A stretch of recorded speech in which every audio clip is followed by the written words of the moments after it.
Welcome. You're listening to the Malcontent News Russia-Ukraine War podcast, the show that cuts through the fog of war and updates you about the ongoing conflict in Ukraine. With your host, Linnea Hubbard. Don't forget to like, comment, and subscribe on Apple Podcasts, Spotify, and Google Podcasts. I'm Linnea Hubbard, and today is Tuesday, February 14th, 2023.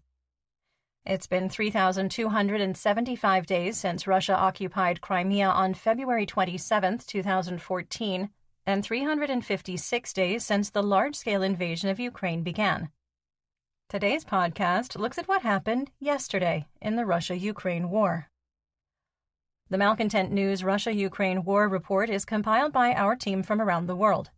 Today's report includes information from direct contacts in Ukraine and their proxies, Russian Ministry of Defense reports, the General Staff of the Armed Forces of Ukraine reports, operational commands north, south, and east of Ukraine, open source intelligence, our in-house team of analysts and geolocation experts, and pro-Ukrainian and pro-Russian mill bloggers and social media accounts with a track record of trying to be accurate.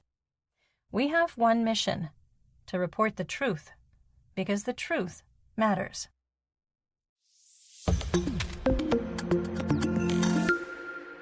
Let's start with our assessment of the current status of the war. First, we assess that winter weather may play a larger role on the battlefield through February 19th due to significant snow, wind, and cold temperatures forecast for the week ahead. Second, we maintain that Russia's large-scale offensive has started, and the Russian Ministry of Defense, or MOD, is attempting to retake the initiative. Third, we now have low confidence that Russian forces will launch a larger, concentrated offensive in one or more directions on or before February 24th. Fourth, we maintain that data shows that Russian tactics and the quality of training for Mobic units is only incrementally better than the first wave into Ukraine in October, and the Russian military within Ukraine remains incapable of dramatically changing the battlefield situation in the coming weeks. Fifth, we assess that the Russian Minister of Defense is actively working to eliminate the influence of private military company or PMC Wagner Group and its leader, Yevgeny Prigozhin, both on and off the battlefield. Sixth, we maintain the risk of punitive missile and drone strikes on civilians and civilian infrastructure continues. We further assess the risk of a major attack from February 20th to 24th as extremely high, but weather-dependent, due to the Ramstein Working Group meeting on February 20th and the first anniversary of Russia's wide-scale invasion on February 24th. Seventh, we maintain that Russian forces will continue to target electrical, heating, and potable water infrastructure. Eighth, we maintain that the Russian Federation's inventory of Caliber cruise missiles is critically low, based on the continued decline of launches from the Black Sea Fleet, with even fewer Caliber missiles involved in the February 9th and 10th attacks compared to January 25th and 26th. Ninth, we maintain that there is a risk of a nuclear accident caused by the de-energization of Ukrainian nuclear power plants as a result of Russian electrical infrastructure destruction. And finally, we maintain that stealth mobilization has started in the Russian Federation due to stop-loss orders for active-duty troops deployed in Ukraine and mobilization requests from the Kremlin in the occupied territories, despite recent Kremlin denials.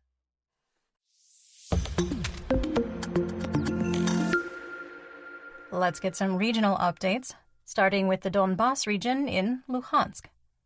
Luhansk Oblast Administrative and Military Governor Serhiy Haidai said in a TV interview that fighting continues to intensify along the line of conflict, and Ukrainian forces had some success in the Kremina and Siversk operational areas. Videos and reports from Russian and Ukrainian sources support Haidai's summary. In the Svatova operational direction, the General Staff of the Armed Forces of Ukraine, or GSAFU, and the Russian Ministry of Defense, or MOD, reported that Novoselivsk was shelled, while mercenaries with Rybar reported Russian forces were attempting to advance into the settlement. In the Kremina operational area, fighting was reported from Ploshanka to the banks of the Seversky Donets River near Shiplivka. Russian forces attempted to advance on Makiivka from Ploshanka and were unsuccessful. A video showed a single Russian tank without infantry, artillery, or air support advancing west before being disabled. 2 of the 3 crew members were able to evacuate. Rybar reported fighting in the area of Chervonopopivka, while the Russian MOD reported Ukrainian positions were shelled in the settlement. There weren't specific reports about the settlements south of Chervonopopivka, beyond multiple sources claiming that fighting continued along the, quote, entire line of conflict, which would include Pishane and Zhidlivka. Fighting continued northwest, west, southwest, and south of Kremina. We moved the line of conflict away from Yampolivka and Torske after a video released by Russian mill blogger Vitaly Kiselev showed Russian tanks firing on positions previously occupied by Russian troops. You will need the Telegram app to watch the video, but as with most of the photos and videos we reference on the podcast, we do link to it in our full situation report on Patreon.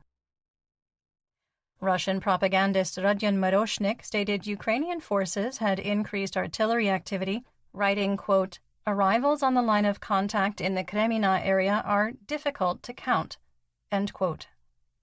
The GSAFU and the Russian MOD reported the Dibrova area was shelled, while Rybar reported fighting for control of the village, and mercenaries from Wargonzo claimed Russian forces launched an offensive. The Russian MOD also reported that Ukrainian forces near Kuzmina were shelled. We did not adjust the map because the fighting in the Serebryansky woods remains between squads and platoons, some engaging in intense close combat. However, the reports of shelling and fighting in Dibrova and Kuzmina, and a video showing that Russian forces lost ground west of Kremina, indicate that Ukrainian forces have pushed back on the Russian advance. In the Lysychansk operational area, the GSAFU reported an attack on Bilohorivka, the one in Luhansk, was repelled, with Luhansk Governor Haidai reporting that Ukrainian positions were attacked from 3 directions without success. The Luhansk People's Republic, or LNR, Joint Center for Control and Coordination, or JCCC, claimed 2 rockets fired by HIMARS hit Kadiivka. Mercenary mill bloggers Rybar and Wargonzo echoed the reports.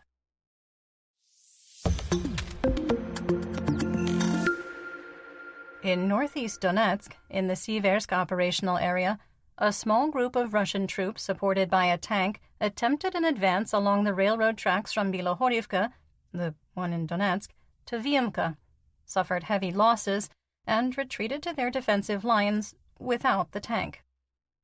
The Ukrainian 93rd Mechanized Brigade continues to hold defensive positions south of Fedorivka. In the Solidar operational area, PMC Wagner attempted to advance on Vasyukivka without success. Wargonzo claims that PMC Wagner almost reached the settlement, which confused our team. With Wagner in Sakowy Ventsety, the terrain between the T-513 highway and the eastern edge of Vasyukivka is flat and has open fields. There is no viable way to get closer. To put it another way, an attack in this direction is to win or go home. The Russian MOD claimed that Russian forces captured Krasnohora days after PMC Wagner did and provided pictures. Wagner Group-controlled Russian state media and social channels exploded in fury. We'll talk about it a little more in the Russian mobilization section. In the Bakhmut operational area, intense fighting continued in Paraskovivka. Russian mill blogger Kiselev claims that capturing the settlement, critical for the defense of Bakhmut, won't be easy due to an extensive tunnel network and Ukrainian access to a salt mine by the railroad yard.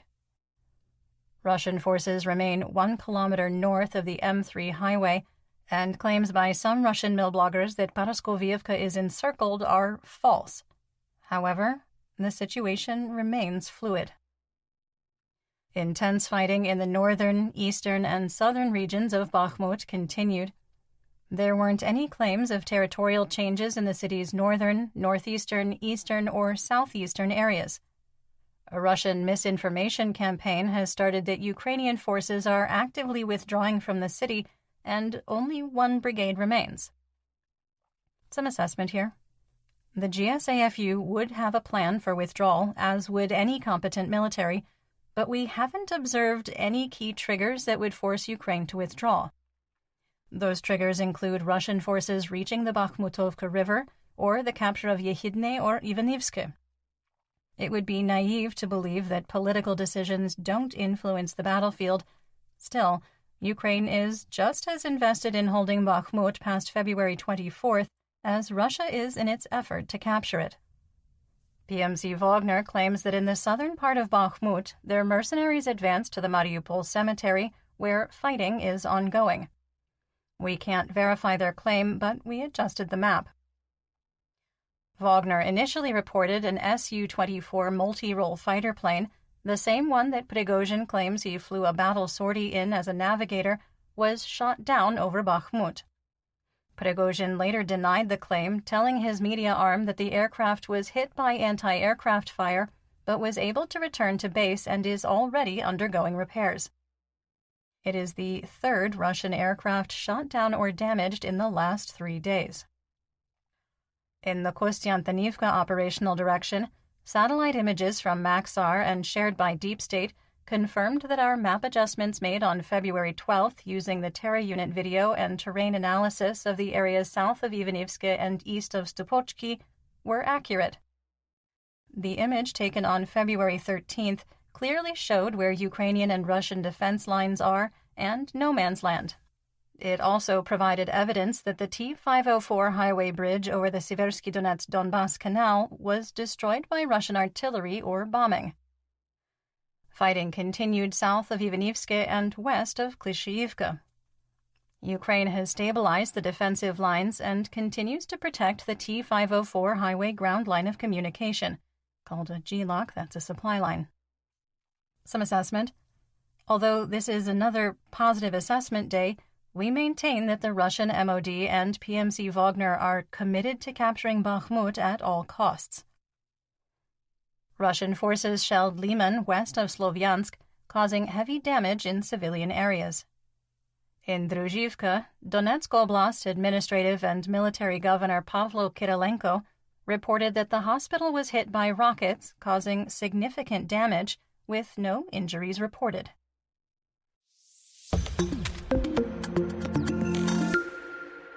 In southwest Donetsk, in the Avdiivka operational area, Russian forces have renewed attempts to capture the Ukrainian stronghold on the Krasnohorivka plateau.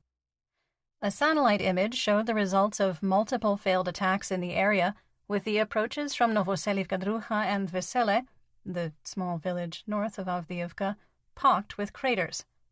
The image provides a stark contrast to how inaccurate Russian artillery fire is when compared to the areas south of Bakhmut. Wargonzo claimed that the 1st Army Corps attempted another advance out of Opitne, the one northwest of the Donetsk International Airport, while a Ukrainian source reported another failed attack on the Ukrainian firebase at Nevelsky. In the Marinka operational area, positional fighting continued in the center of Marinka with no change in the situation. In the Wuhledar operational area, Wargonzo repeated a claim from Russian milblogger Petr Kotik that the 155th Naval Infantry had reoccupied the dachas west of Mikilske. Other Russian milbloggers ignored or questioned the claim, and 1st Army Corps Lieutenant Colonel Alexander Khodorkovsky, commander of the 11th Brigade of the 1st Army Corps, did not acknowledge the report. In our assessment, the claim is false. The Russian MOD reported that Wuhledar was shelled, while Ukrainian sources reported continued attempts made by squads and platoons of Russian light infantry to advance across the open fields toward the settlement. Ukrainian Colonel Oleksiy Dimitrashkivsky, a spokesperson for the Joint Press Office of the Defense Forces of the Tavria Front, claims the Russian 155th Naval Infantry has been virtually destroyed, with losses of up to 130 vehicles, including 36 tanks since attacks on Wuhledar started. In our assessment, the conclusion that the 155th Naval Infantry is combat destroyed is accurate, although we question the claim about equipment losses. There were claims that surviving members of the 155th refused to return to the front lines due to the heavy losses. Russian occupation officials in Mariupol deny that Ukraine struck Nikolsky overnight and that a Ukrainian Tochka-U short-range ballistic missile, or SRBM, was intercepted. Insurgents shared pictures of the aftermath of a reported rocket attack by HIMARS, which destroyed a Russian barracks, headquarters, and 4 trucks with ammunition. Russian sources shared pictures of the rocket debris found at the site, and propagandists with Rydovka confirmed there was a successful attack, but denied that any Russian military assets were hit. Nikolsky, north of Mariupol, is within HIMARS range. Donetsk People's Republic, or DNR, Lieutenant Colonel Khodakovsky reported that his battalion headquarters was destroyed in a HIMARS attack and that at least 1 staff officer was killed. Although he never confirmed the base was in Nikolsky, it was the only reported HIMARS strike between Wuhledar and Mariupol in the last 24 hours. In occupied Donetsk, Horlivka, Makiivka, and Khartsik were shelled. At the time of recording, there wasn't any additional information, but the audio from Khartsik could have been ammunition cooking off or a series of HIMARS strikes. The self-declared leader of the DNR, Denis Pushilin, fired Khodois Yakov Valerievich, the first deputy for the Minister of Justice for the DNR. No reason was given for the termination. You're listening to the Malcontent News Russia-Ukraine War Podcast. Our team of journalists, researchers, and analysts is funded by readers, listeners, and viewers just like you. To support independent journalism, please consider becoming a patron. You can find us on patreon.com/Malcontent News. Moving on to Zaporizhia. In the Huliapola operational area, the GSAFU reported an attack in the direction of Zaleznichne was repulsed. We adjusted the line of conflict to Mirne at 47.5773 degrees north by 36.1201 degrees east, due to earlier reports of the hamlet being in no man's land where Russian troops have periodically operated. South of Russian-occupied Polokhy, a Russian convoy in Zeleny High was attacked by drone-directed artillery. In the Orehiv operational area, fighting was reported near Mala Tokmachka and Robortine. There was no change in the situation. Russian collaborator Vladimir Rogov stated that Ukraine has dramatically increased the amount of shelling across the entire line of contact in Zaporizhia, telling Russian state media agency TASS, quote, "The number of shells and missiles from the enemy has sharply increased. There was no such intensity of shelling for a couple of weeks," end quote. He also told TASS the line of conflict in Zaporizhia is frozen, saying, quote, "If we talk about the line of contact, it is very active but almost static," end quote.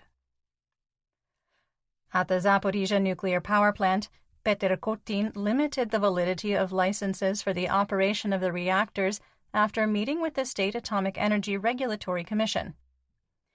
The Commission has recommended bringing all 6 reactors to a cold shutdown state due to safety concerns caused by a lack of staffing and the long-term state of non-operation, which is degrading critical systems due to non-use. At the time of recording, neither the International Atomic Energy Agency, or IAEA, nor the Russian state enterprise Rosatom had released a statement.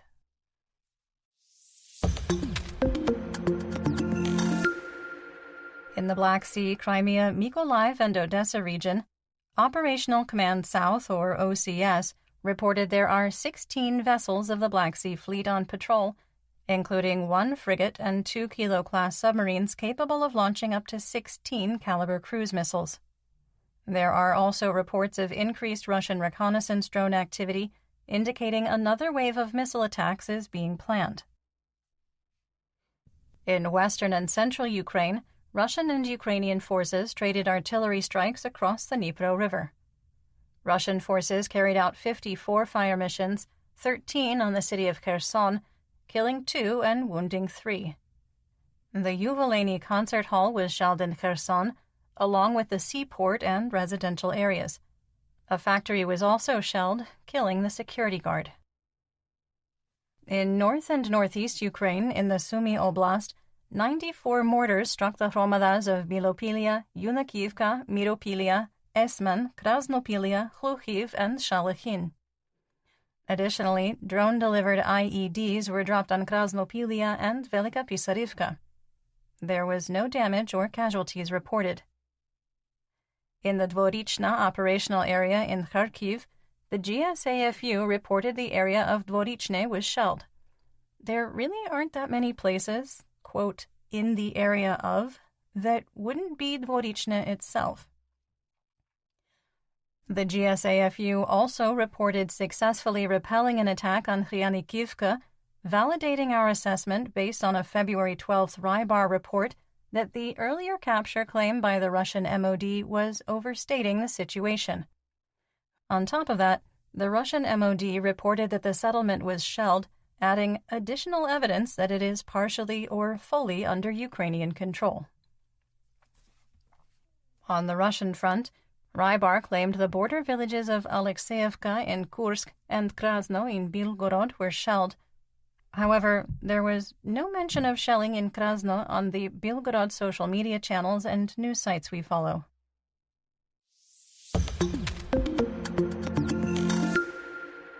Let's talk about developments theater-wide and outside Ukraine. The Rammstein Working Group will meet for the 9th time on February 20th. The coalition of almost 50 nations coordinating support for Ukraine will discuss protecting the Ukrainian skies, including aviation equipment requests, development of the so-called tank coalition, safety margins and minimums for ammunition, military training, and stability support for logistics, maintenance, and repair. Ukraine would like to see the creation of a so-called military Schengen zone for the movement of hardware in and out of the country to speed up logistics. Speaking of maintenance and repair, let's talk about the Russian military and mobilization. Quick content warning, we will be discussing self-harm.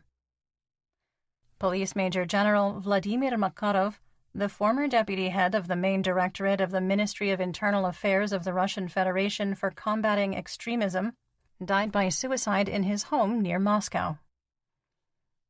Quick sidebar. Suicide is a sensitive topic, especially among our audience, which includes many veterans and their families. If you are having suicidal thoughts, are despondent, or feel hopeless, people care and there is help available. If you are in the United States, call 988 or 800-273-8255. You can also text 741-741, and veterans can text 838-255. In Canada, call 833-456-4566 or text 45645 between 4 p.m. and midnight Eastern Time. In the United Kingdom, 0800-689-5652 or 999. In Ireland, free phone 116123 for Ireland and Northern Ireland, or text 50808 in Ireland only. In Australia, dial 131114 or 000, or text 0477 1311 14. In New Zealand, 0508 828 865 or 111. These numbers will also be listed in the description for this episode. The Russian State Duma and Kremlin spokesperson Dmitry Peskov said that a second wave of Russian mobilization is not being considered.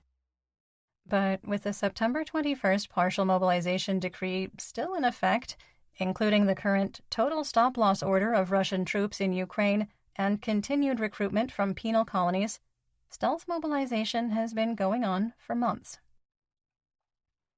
Shortly after PMC Wagner Telegram channels shared a video of penal mercenary Dmitry Yakushenko being executed with a sledgehammer, Tatyana Maskalkova, the Commissioner for Human Rights of the Russian Federation, stated that she intended to send an appeal to the investigative committee.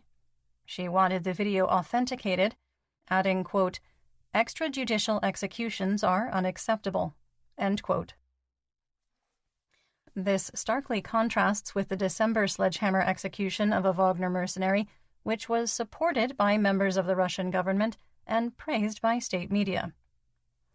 After Moskalkova's call for an investigation, Prigozhin released another video through his Concord Group press service showing a living Yakushenko declaring that after his capture he shared, quote, valuable information, resulting in a, quote, full pardon. Okay, so wait, did he or did he not get killed by a sledgehammer? A fourth Russian military unit from Orenburg Federal District appealed to the Russian MOD on why they were moved from territorial defense to shock troops despite lacking proper equipment and training. They reported the same situation as other units of being transferred to the DNR, being told they were now frontline infantry, adding, quote, everything our battalion commander told us turned out to be a lie, end quote. They also added that their Russian military IDs were confiscated and replaced with ones from the DNR. All is going to plan.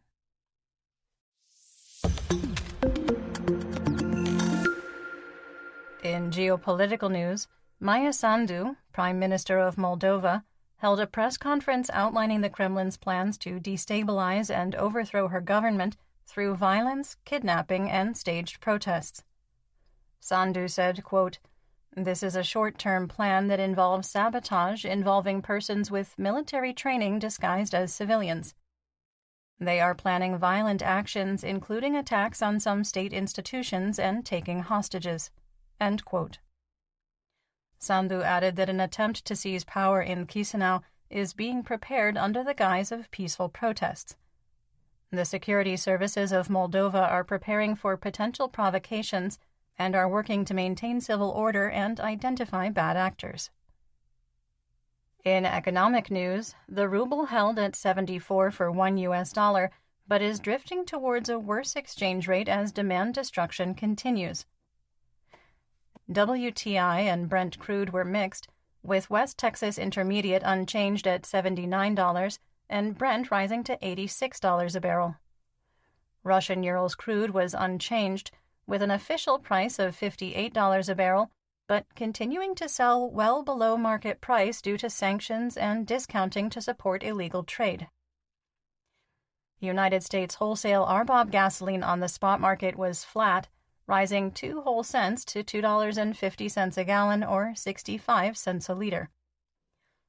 Dutch TTF natural gas futures went up slightly, rising to €53 per megawatt hour for March contracts and holding steady at €53 for April. Chicago SRW wheat futures broke $8, rising to $8.04 a bushel for May 2023 delivery. And that's what we know. Join me again tomorrow for more updates. Until then, stay safe, everyone. You've been listening to the Malcontent News Russia-Ukraine War podcast. To help keep us independent, please consider providing financial support by becoming a patron. Want on-demand news in your hand? Download the Google News app and make Malcontent News one of your favorites to receive breaking news updates. Thank you for listening.